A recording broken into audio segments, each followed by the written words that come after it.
Hola, bienvenidos a todos de nuevo al curso de instalaciones de vapor y condensado. Hoy comenzamos con un módulo nuevo, hemos dejado el módulo 4 y vamos a comenzar con el módulo 5. En este módulo 5 vamos a tratar dos temas principales. Uno, lo que es la entrada a la planta generadora. Para generar vapor necesitamos agua. Bueno, pues el suministro de ese agua, en qué condiciones tiene que entrar en la planta generadora. Y a la salida de la planta generadora, pues el vapor que generamos, los tipos de vapor y los consumos. Bien, el índice, como os indico, dos grandes bloques, el 1 y el 2, y luego un tercero, es un añadido.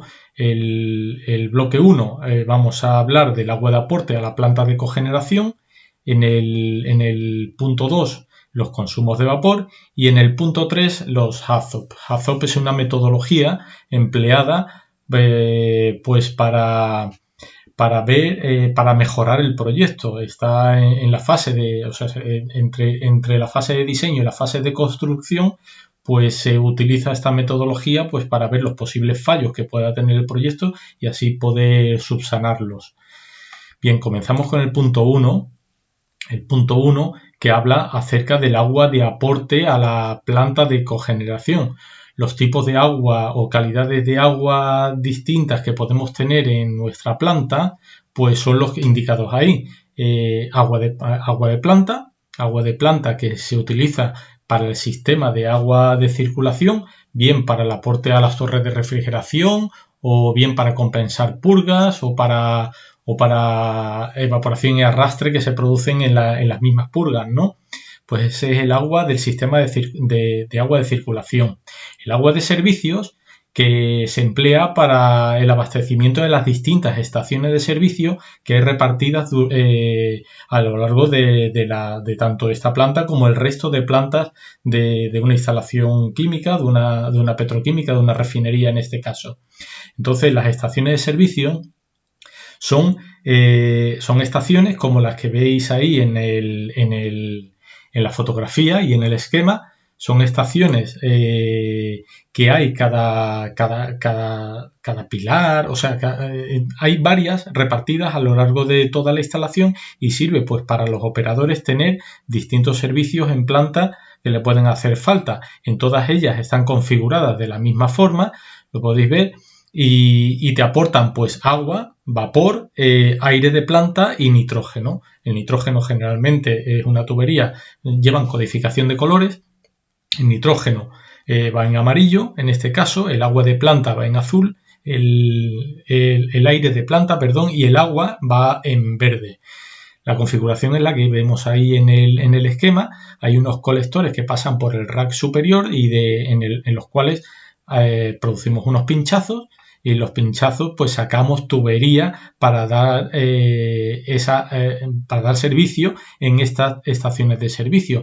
Bajan con forma de peine los 4 servicios y ahí tenemos pues disponible para los operadores si necesitan agua de planta, si necesitan vapor, si necesitan aire o si necesitan nitrógeno. Por último, agua para la red contra incendios, por supuesto. Ese es otro tipo de agua que nos podemos encontrar en la planta, ¿no? Más tipos de agua que nos podemos encontrar, pues el condensado. El condensado que será tratado en la planta de tratamiento de aguas, en la planta de afino, para producir agua desmineralizada, como hemos hablado anteriormente en el anterior capítulo, para entrar en la caldera. Entonces, ese condensado sirve para el ciclo agua-vapor de la central, sirve como agua para el lavado del compresor de la turbina de gas o sirve como aporte al circuito cerrado de refrigeración. ¿Más aguas o más tipos de calidades de agua? Pues agua desmineralizada, que sería también el empleado a la entrada de la caldera, agua todavía más pura, y el agua potable, que el agua potable pues es utilizada pues en la sala de operadores o en las duchas lavaojos y demás, ¿no? Bien, el consumo de agua en la caldera ha de ser lo que indicamos ahí y lo que hemos hablado anteriormente, agua desmineralizada o condensado. ¿Cómo conseguimos ese agua desmineralizado o condensado? Bueno, pues en una nueva planta de tratamiento de aguas que hacemos que todo el agua que llegue a esa planta la filtramos y le conseguimos una pureza que es necesaria pues para entrar a la caldera sin ningún tipo de contaminantes, ¿no? El sistema de condensado y agua desmineralizada consta de los siguientes componentes. Un tanque de almacenamiento de condensados, o sea, todos los condensados que recoge, que recoge la refinería o cualquier industria, pues de todo el condensado que se genera por las líneas de vapor y demás, todo ese condensado se recircula y se lleva a un tanque de almacenamiento de condensado, ¿vale? Luego existen unas bombas de condensado que lo llevan a los distintos servicios donde haga falta. En este caso, las bombas de condensado lo lanzarían a la planta de tratamiento de condensados, ¿vale? Luego hay bombas de agua desmineralizada, el precalentador de condensado que forma parte de la caldera, que esto lo vimos ya en el capítulo anterior, cómo entraba el agua para adquirir temperatura en la parte final de la caldera, y el desgasificador, que va a ser ese depósito a presión que estaba en la zona alta del rack y que iba a acumular el agua desmineralizada que luego sería empleada a la entrada de la caldera. Bien, como os digo, el sistema de afino de condensado acondicionará el condensado de retorno de las unidades de proceso para su reutilización en la unidad de cogeneración. Esto es lo que os comentaba en la anterior transparencia. Todo el condensado de la planta, o sea, del complejo químico entero, pues se recoge en un tanque de condensado y la planta esta de afino, o una planta de afino se llama, de condensado, o una planta de tratamiento de aguas, lo que hace es que acondiciona ese condensado antes de la entrada en cogeneración.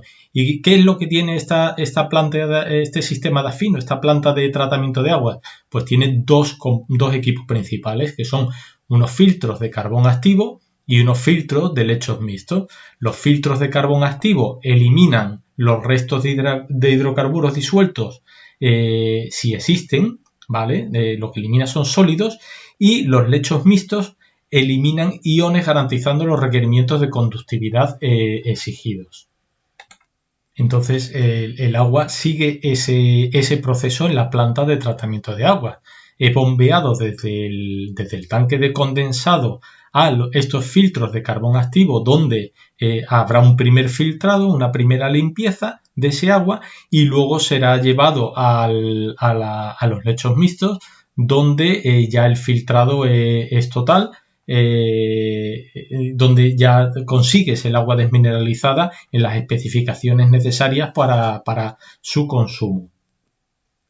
¿Cómo funciona esto? Pues un poco de teoría. Es el proceso de ósmosis inversa el que se emplea en este sistema de filtración de agua.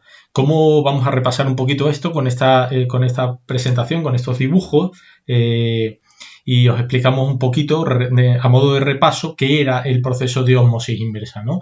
Entonces, tenemos aquí dos contenedores en el dibujo de la izquierda, un contenedor que contiene agua pura y en el otro un agua con una cierta cantidad de sales. Bueno, pues observamos y en medio pues hay una membrana semipermeable, ¿no? Entonces observamos que el agua pura pasa a través de la membrana en dirección hacia el agua salada.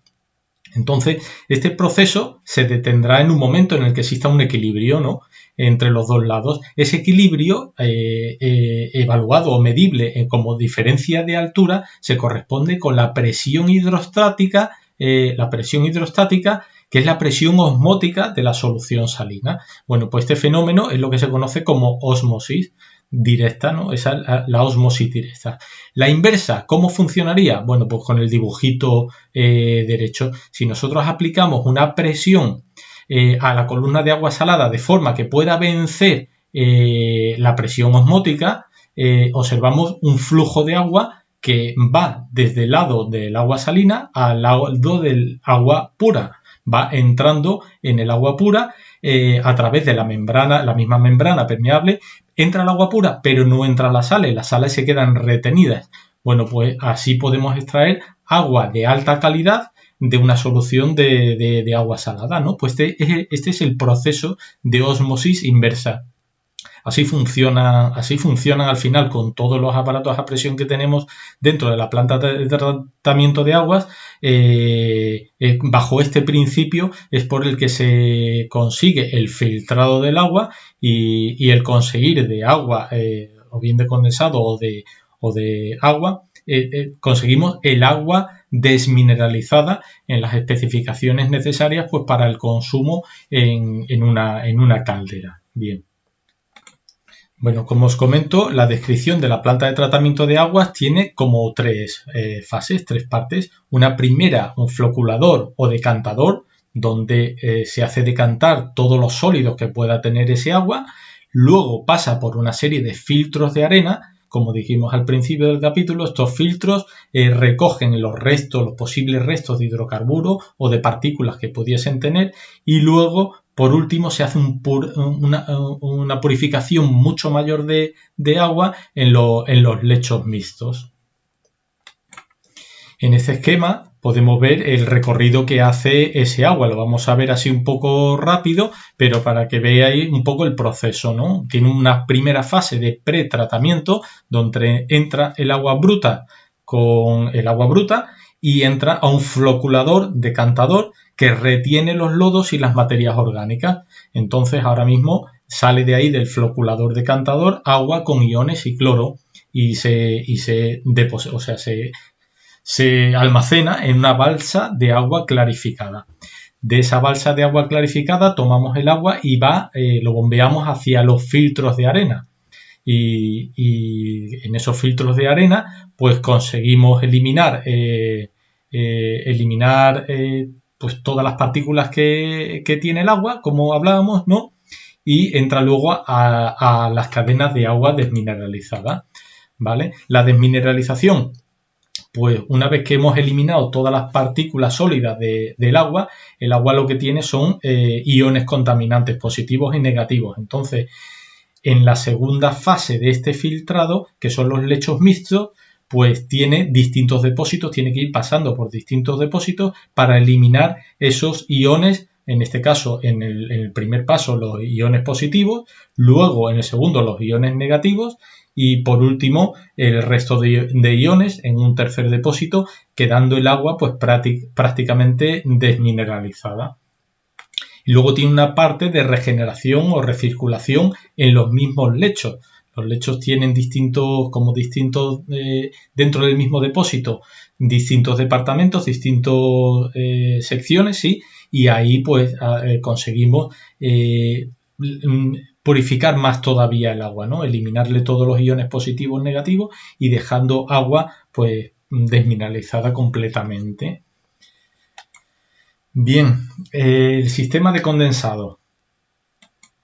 La función principal de este sistema de condensado es suministrar condensado tratado con calidad de agua desmineralizada a todos los consumos de la cogeneración. Vamos a ver un diagrama donde se ve un poco el proceso de este sistema de condensado, ¿no? Pues bien, el sistema de condensado tiene este diagrama que os vamos a mostrar ahora. Vamos a ver aquí. En este diagrama se ve un poco por encima qué recorrido tiene el condensado. El condensado que viene de planta es bombeado con estas bombas, con las P8, y es lanzada en la planta de tratamiento de aguas pues a los filtros de carbón activo. Aquí vemos también cómo, ahora veremos un P&ID un poco más adelante, veremos un P&ID donde vemos el recorrido que hace dentro de la planta de tratamiento de aguas, que iría de los filtros de carbón activo a los otros filtros de lechos mixtos, los que recogen los iones, como os comentaba, y de esos filtros de esos lechos mixtos, pues sale prácticamente el agua desmineralizada, que aquí podemos ver de los lechos mixtos ese agua pasa por un intercambiador para aumentarle la temperatura y es agua que llevamos directamente aquí al desgasificador justo a la entrada de nuestra caldera. Pues bien, eliminamos sacamos este PNID y os muestro el otro PNID donde se ve la planta de tratamiento de aguas, el recorrido que hace. Como os comentaba, aquí se ve cómo el condensado que viene de las bombas anteriores, de las P8, ese condensado pues entra en los filtros, en los 3 filtros estos, lo he puesto un poquito en grande para que lo veáis, pero son 3, en los 3 filtros de carbón activo, donde es tratado este condensado, ¿vale? Y a la salida pues lo lanzamos, las 3 corrientes se unen y es lanzada a los otros filtros, los de aniones, cationes, los de la separación de aniones de los cationes y de los aniones, son los filtros de lechos mixtos y donde ya prácticamente el agua que sale de aquí es, como vemos ahí, agua desmineralizada, que va al cambiador anterior. ¿Recordáis? Os lo pongo de nuevo, el cambiador anterior del agua desmineralizada de los lechos mixtos viene por aquí. Ese agua desmineralizada viene al cambiador aumenta la temperatura y lo enviamos al desgasificador, ¿vale? Así es como funciona un poco el proceso de esta planta de tratamiento de aguas, ¿vale? Bien, aquí indicamos precisamente lo que hemos estado viendo. El sistema de condensado es impulsado por las bombas principales del sistema y es bombeado a la planta de tratamiento, desde la cual el fluido saldrá con calidad de agua desmineralizada y de ahí se envía pues, a la cogeneración y al resto de consumos. En el segundo diagrama que hemos visto era donde veíamos los filtros de carbón activo y los lechos mixtos, ¿no? Pues esa es la planta de tratamiento de aguas. El tren de esa planta, pues lo indicamos ahí. Las bombas de condensado lanzan el condensado desde el tanque hasta los filtros de carbón activo. Desde los filtros de carbón activo va a los lechos mixtos, de los lechos mixtos a un intercambiador de placas y de ahí se calienta el condensado, el agua, previo a la entrada en el precalentador de la caldera. ¿Están lejos estas instalaciones de nuestra planta? Pues relativamente sí, e incluso entre ellas hay una cierta separación, que lo podemos ver en el Earth en un momento y así veis un poco el orden de magnitud de estas plantas, ¿no? Bien, ponemos el Earth para que le echéis un vistazo. Aquí está nuestra, perdón. Aquí está nuestra planta de cogeneración. Aquí está nuestra planta de cogeneración. El agua de la planta de tratamiento de aguas viene directamente al desgasificador, habiendo pasado previamente por el precalentador, como vimos en el módulo pasado, pasa por el precalentador, aumenta la temperatura y va al desgasificador y de ahí alimenta pues mantiene el nivel de los calderines de alta y de media dentro de la caldera, ¿no? Bien, pues la planta de tratamiento de aguas, nos alejamos y está aquí. Aquí, este sería el tanque de condensado. Y por mediación de estas bombas lanza el agua del tanque de condensado a los filtros de carbón activo, que serían estos 3 filtros que están aquí. Estos hacen el primer filtrado, el filtrado de sólidos, ¿vale? Y de aquí sería enviada ese agua a los filtros de lechos mixtos que no están cerca, están situados, espera que lo veo, desde aquí hasta esta posición, hasta aquí, hasta esta posición, hasta aquí. Estos serían los filtros de lechos mixtos donde se hace el último filtrado eliminando los iones y los cationes y dejando el agua prácticamente desmineralizada para su consumo en la cogeneración. Entonces hay cierta distancia entre las tres plantas involucradas en la limpieza, en el tratamiento de este agua. Bien, retiramos el Earth. Bien, pues esa sería lo que es la alimentación de agua para la caldera de nuestra cogeneración. El agua necesaria pues saldría de una planta de tratamiento similar a esa, ¿no? ¿Vale? Ahora, el capítulo 2 serían los consumos de vapor. Una vez que conseguimos vapor en nuestra caldera, pues ¿qué tipo de vapores conseguimos y a dónde van? Pues a los distintos consumos donde sean necesarios las distintas plantas, ¿no? El vapor que se consigue, ya lo hemos visto también anteriormente en otras secciones, en otros capítulos, pues conseguiríamos vapor de alta presión, que es vapor recalentado, que utilizaríamos para accionamiento de las turbinas, o vapor saturado, que utilizaríamos para calentadores de corriente de proceso. Bueno, pues para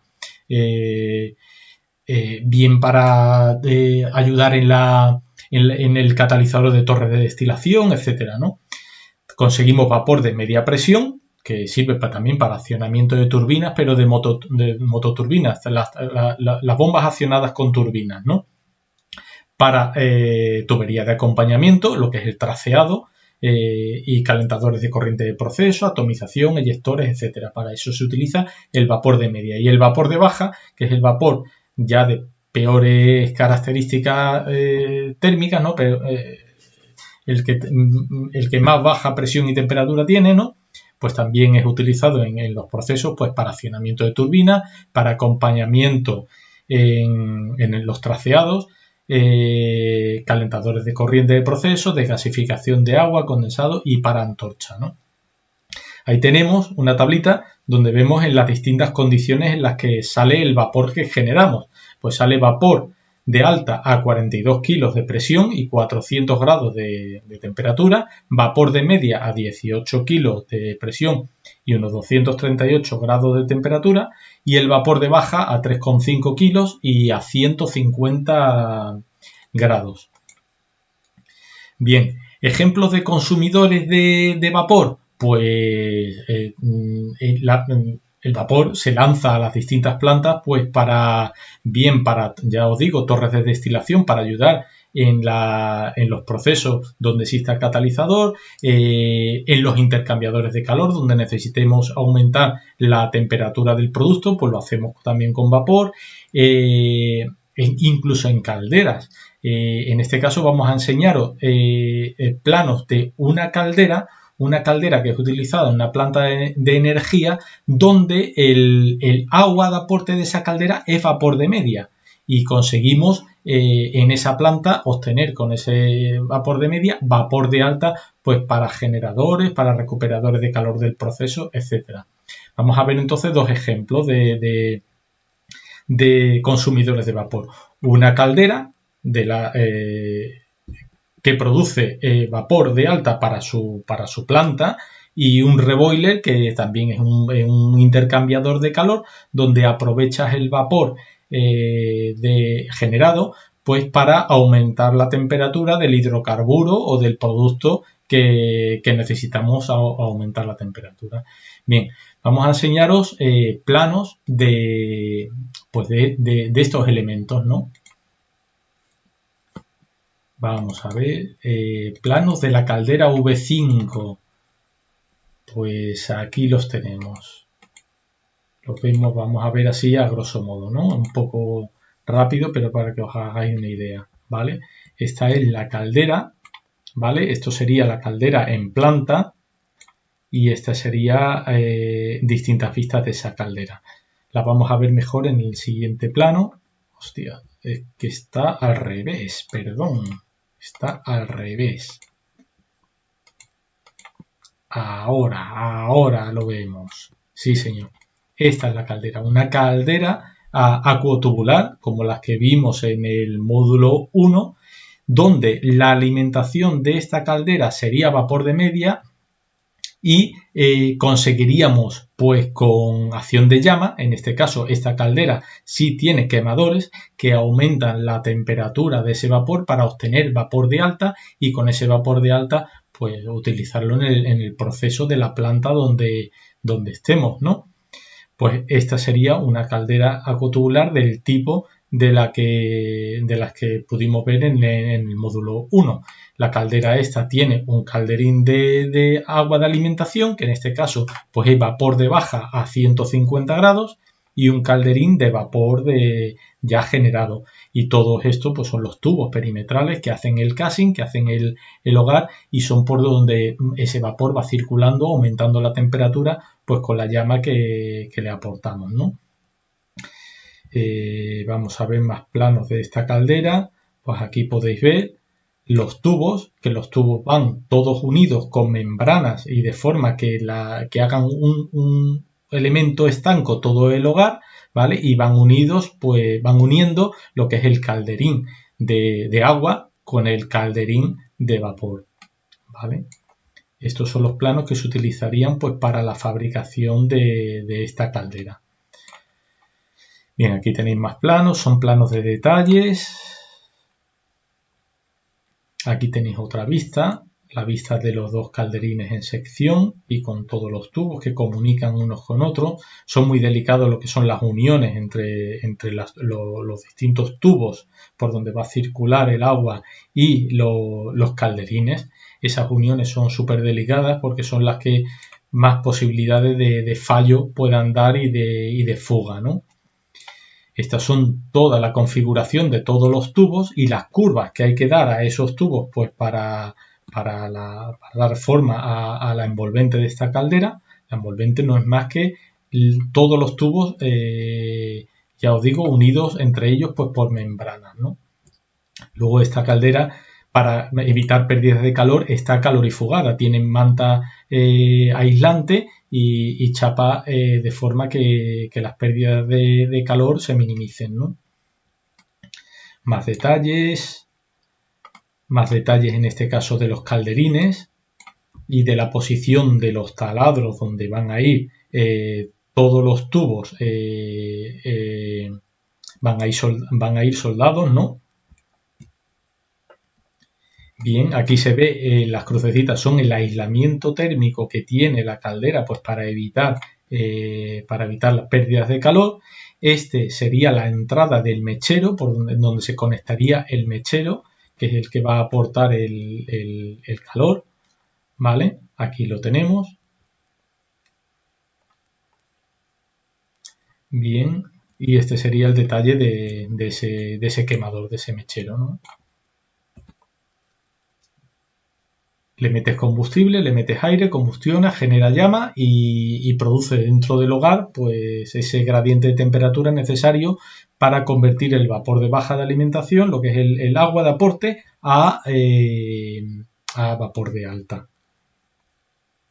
Bien, esto sería un poco lo que está la distribución de pinchos que necesitamos para clavar ahí la manta mineral de aislamiento térmico.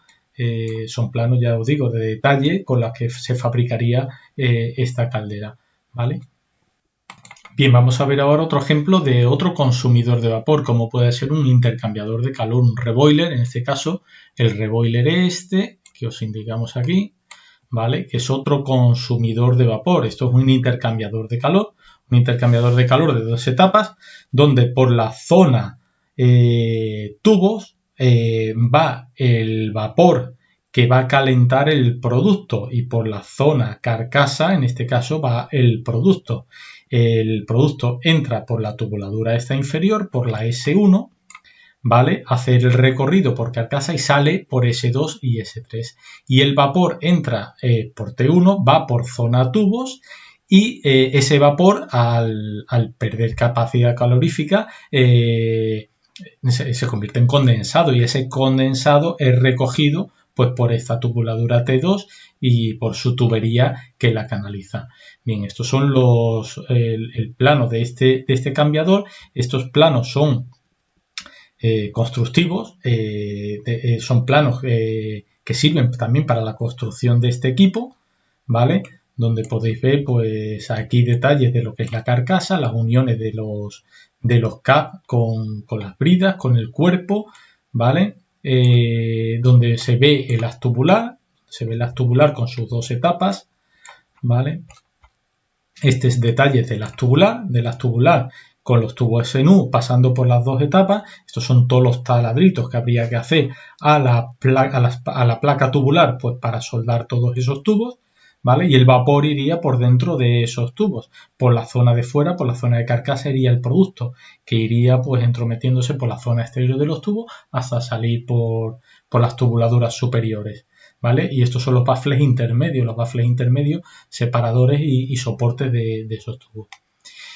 Bien, pues si volvemos al plano inicial, aquí está, ¿vale? Este plano inicial vamos a ver los isométricos que acompañan o que conectan con este reboiler y vemos así la entrada y la salida de los fluidos, ¿no? Vamos a ver, estos son los isométricos. En este primero vamos a acercarnos a las conexiones. Vemos la conexión T1. La conexión T1 es la entrada de vapor. El vapor viene de la planta generadora o donde sea, de aquí de otro isométrico, hacer el recorrido, viene de aquí. Esto es otra conexión, pero viene por aquí. Vemos el sentido del flujo que va en este sentido. Aquí una válvula de control y va y entra en el equipo. Este es el vapor de alta, en este caso, este isométrico tiene codificación de vapor de alta y entra el vapor pues a 254 grados y 43,8 kilos de presión, ¿vale? Pues este vapor es el que nos va a ayudar a que aumente la temperatura de nuestro producto, que es necesario pues, aumentarla, ¿vale? Entonces, este es la conexión T1, hemos dicho, entrada de vapor. Si seguimos así viendo isométricos, este S1, conexión S1, entrada de producto. El producto entra a 11 kilos de presión y 192 grados de temperatura. Esta es la entrada de producto, que sería por la parte inferior del equipo, la conexión S1, lo vemos aquí, por aquí entraría el producto, como os he dicho. Seguimos viendo isométricos, ¿vale? Y esta sería la conexión S2 y la conexión S3 sería la salida del producto. Tiene dos bocas de salida en este caso. Veis el sentido del flujo que se unen luego en esta tubería y ya tiran para arriba. Bueno, pues ese cuerno es el que se conectaría aquí en estas conexiones del equipo, en la S2 y en la S3. ¿Veis? Y se conectan y luego pues tiran para arriba en una tubería común. ¿Vale? El producto, ¿a qué temperatura sale? A 199 grados y 11 kilos de presión, ¿vale? Y el último isométrico, pues el último isométrico sería la salida de condensado. El vapor ha perdido capacidad calorífica, se ha convertido en condensado y ese condensado sale del equipo aquí por la conexión T2. Aquí veis el flujo en el sentido en el que va, en la salida de condensado. Esto es condensado de alta, como se llama la línea esta, y es condensado que está a 43 kilos de presión y a 254 pues, grados de temperatura. Podemos ver pantallazos de la maqueta de esta instalación para que os hagáis una idea de lo que es el equipo con sus tuberías en vistas en 3 dimensiones, ¿no? Vamos a ver. Este es el equipo, el reboiler. Y aquí podéis ver las tuberías de alimentación y de descarga, ¿vale? La tubería inferior esta es por donde entra el producto y en el cuerno este es por donde sale el producto. Por esta tubería de aquí es por donde entra el vapor, por esta tubería de aquí es por donde sale el condensado. El vapor entra en la zona tubos, aquí está la placa tubular, todo llena de los tubitos estos soldados haciendo las dos etapas. Bueno, pues el vapor entra por aquí, entraría por tubos, haría el recorrido completo de la primera etapa, haría el recorrido de la segunda etapa y ya el condensado que se genera pues es recogido aquí en esta tubería de condensado. Bueno, esta instalación, cuando se hizo la reparación de este equipo, os tengo que contar que se tuvo que programar la instalación del equipo, que el equipo sustituía a uno existente y de todas sus tuberías, pues en 24 horas. Y son tuberías que, como hemos visto, tuberías que tenían cierta entidad. La de condensado inferior era de 6 pulgadas, pero estas de aquí eran de 20 y tantas pulgadas o por ahí, eran unos mamotretos. Y hubo que fabricarlas, fabricación pues milimétrica también entre bridas, porque todo hubo que fabricarlo fuera. ¿Veis? Aquí tiene una conexión bridada y luego la de los equipos. Pues todos estos cuernos venían ya fabricados enteros y probados pues para ser montados en planta en mínimo tiempo. ¿Vale? Y con el resto de tuberías exactamente igual. Hubo que hacer una fabricación exhaustiva en cuanto a medida para que el montaje minimizase el tiempo que podía estar parada la planta. Esta es una vista en planta, donde veis la entrada de vapor y la salida de producto, ¿no? Aquí otra, ¿vale? Pues la maqueta ayuda, igual que los planos de planta, igual que los isométricos, pero al final hay que tomar muchas medidas en campo también para verificar y cerciorarse de que las medidas teóricas, las medidas en plano son correctas, porque cualquier mínimo fallo pues te mantiene la planta parada un montón de tiempo mientras reparas si no están las medidas correctas y demás, ¿no? Bien, pues esto sería el ejemplo del reboiler. Quitamos también los isométricos estos y quitamos los planos del reboiler. Bien, por último, en el módulo 5 vamos a avanzar un poquito, aunque nos hayamos pasado de tiempo, aunque los videotutoriales tenían que durar media hora, pero vamos a hacer que dure un poquito más para tratar de acabar este módulo 5 y ver el último capítulo y que veáis un poco lo que es este método, el método HAZOP, que es un método de estudio de peligrosidad y operatividad.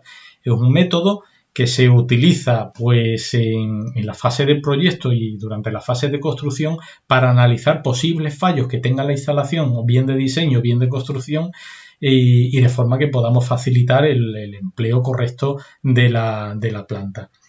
Bien, indicamos ahí que es presentado por primera vez por ingenieros en el Reino Unido a mediados de los 70, que investiga posibles desviaciones frente a las condiciones de diseño para las líneas y elementos pertenecientes a una determinada unidad de proceso, que el proceso es de brainstorming y en él pues están afectados gente de diseño, gente de proceso, gente de operaciones, pues un equipo multidisciplinar que va a tratar de identificar los posibles fallos que tenga bien el proyecto, bien la planta durante su construcción, pues para luego operarla de forma correcta. Se basa en la definición de nodos. Los nodos, defines unos nodos que en este caso en la mayoría de las plantas generalmente son los equipos, que son a los que tú tienes que acceder, equipos, válvulas, etcétera, ¿no? Existen unas palabras guías que están tipificadas para examinar desviaciones de las condiciones normales, ¿vale? Identificamos consecuencias no deseadas o inaceptables y se hacen unas recomendaciones para mejoras del proceso. Son modificaciones de diseño, revisión de procedimientos, estudios adicionales, etcétera. Bueno, aquí hay un problema de prioridades y de contrastar opiniones, ¿no? Y luego un problema de dinero, ¿no? Porque los operadores siempre van a querer tener su planta pues lo más cómoda posible, pero si el proyecto se tiene que limitar a un presupuesto ya dado y está definido y está correctamente definido, muchas veces entramos en cosas que bien que aunque se recomiendan, pues al final no se ejecutan. Todas las recomendaciones que van enfocadas a materia de seguridad o a mejorar la seguridad de la planta, está claro que es así, sí se ejecutan todas, ¿no?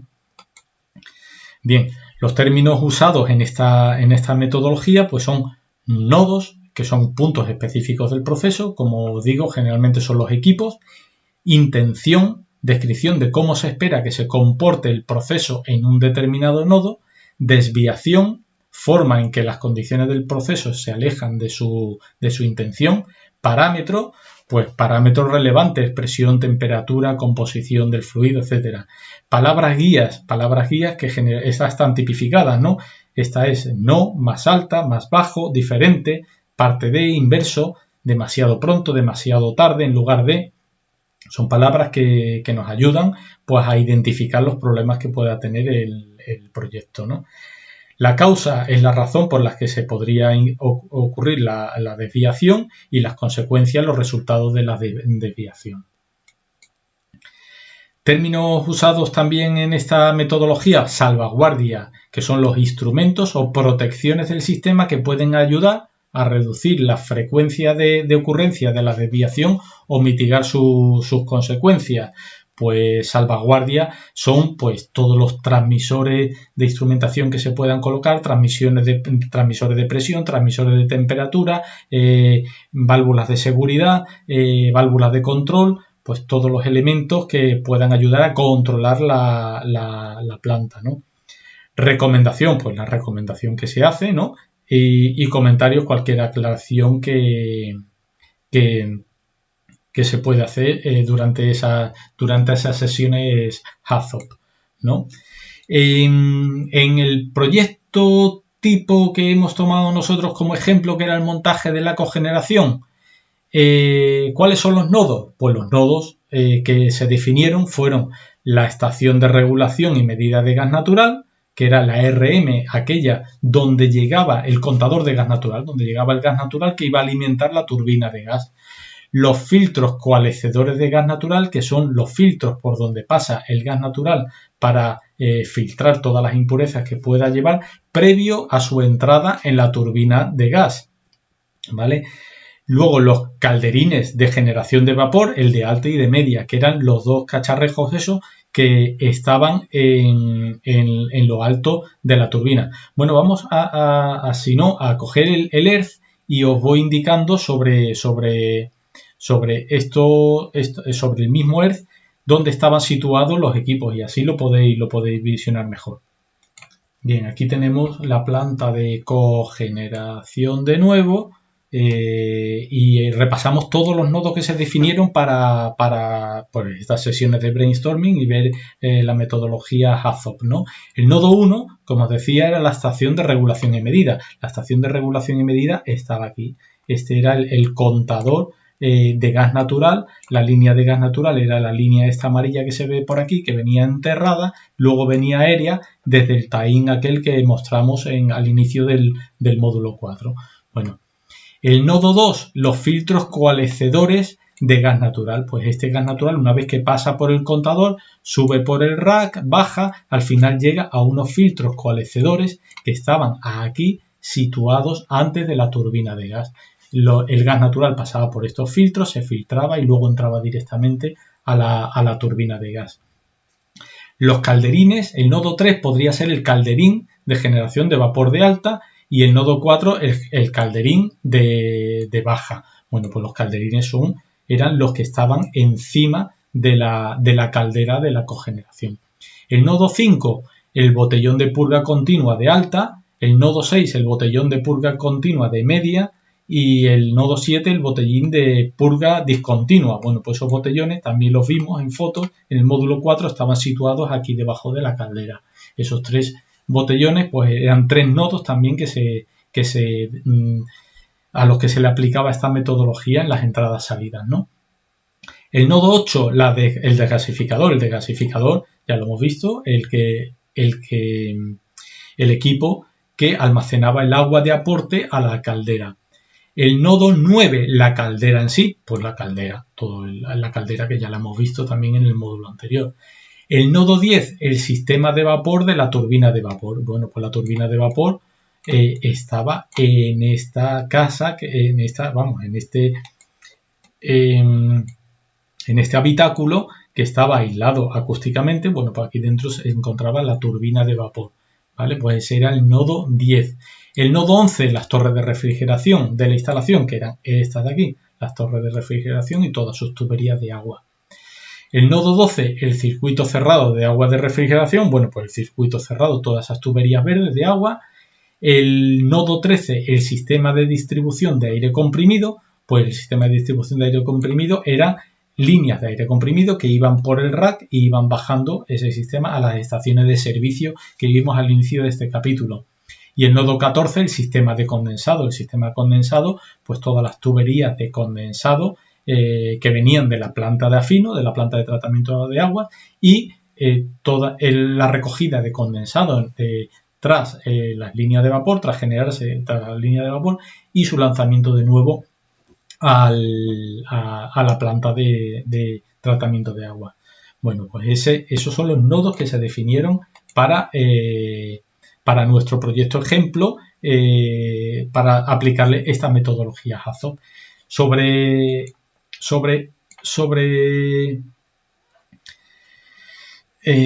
este ejemplo, pues lo que indicamos ahí, el estudio HAZOP se orienta a la identificación de desviaciones del proceso que pudieran acabar en accidentes en las instalaciones o que pudieran conducir a problemas de operatividad en el proceso que pudieran considerarse relevantes. El seguimiento de las medidas correctoras se hace indicando al responsable asignado para su seguimiento, el grado de implantación de la misma y la comprobación de la acción, registrándose la firma y fecha del responsable de su seguimiento. Ahora vamos a ver un ejemplo y veis todo el seguimiento, cómo se sigue, o sea, cómo se hace en estos formatos, ¿no? Ahora, la propiedad dispone de una herramienta con esto que le permite verificar las sucesivas revisiones realizadas sobre el diseño original a consecuencia del HAZOP que se ha realizado, ¿vale? El análisis realizado en la cogeneración, que en nuestro ejemplo, pues los posibles grados de implantación responderían a la siguiente nomenclatura. Implantado, propuesta de modificación de diseño ya implantada en ediciones posteriores de la documentación utilizada para la realización del HAZOP. Pendiente de implantación, propuesta de modificación de diseño aceptada para su inclusión en ediciones posteriores de la documentación. Desestimada, pues propuesta de la modificación del diseño desestimado al final por la propiedad.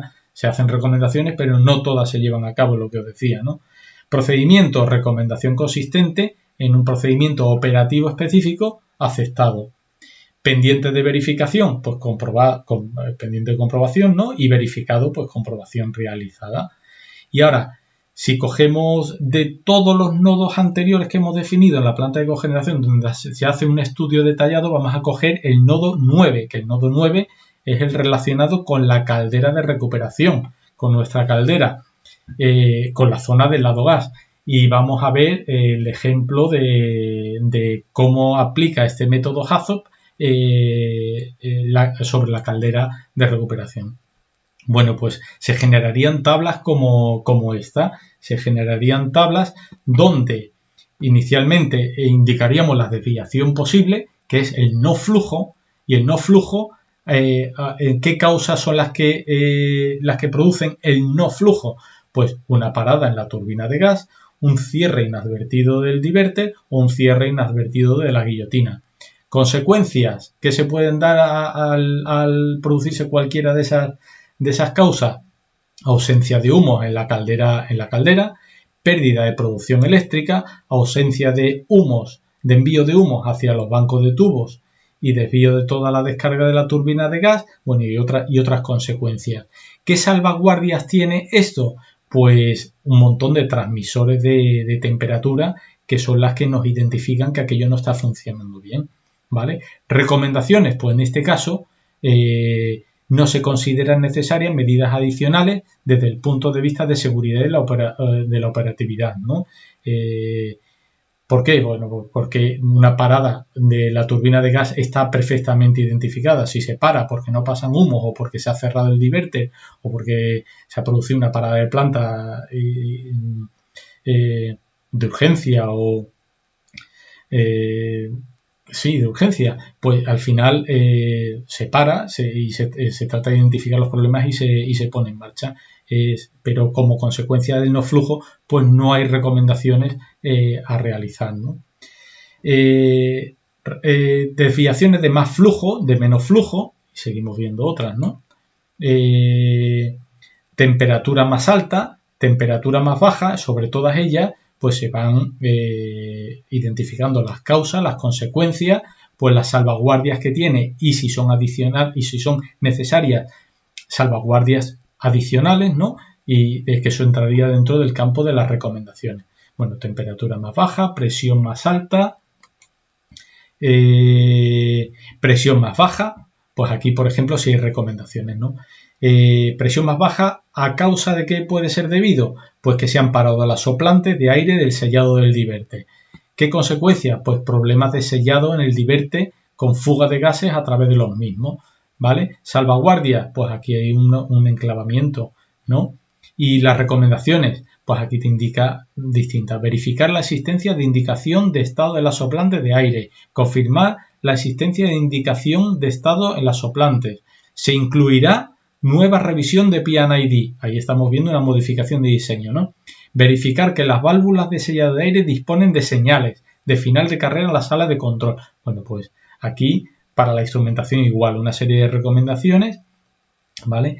Es, como os digo, una metodología que ayudará pues a afinar el proyecto. El proyecto tiene una primera fase que es la fase de ingeniería básica, luego la ingeniería de diseño donde tratas de resolver todo y definirlo todo, pero al final se escapan cosas.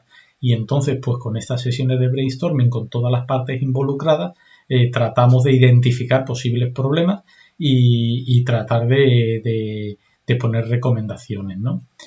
Bien, pues con esto acabamos el módulo 5. Me vais a disculpar que nos hayamos alargado un poco más, pero era mejor dejarlo todo, este módulo, en una única sesión y así poder pasar en la siguiente sesión pues al módulo 6 directamente, que son las líneas de distribución de vapor y condensado. Veremos todo lo relacionado con las tuberías que llevan ese vapor y ese condensado. Así que venga, hasta la próxima.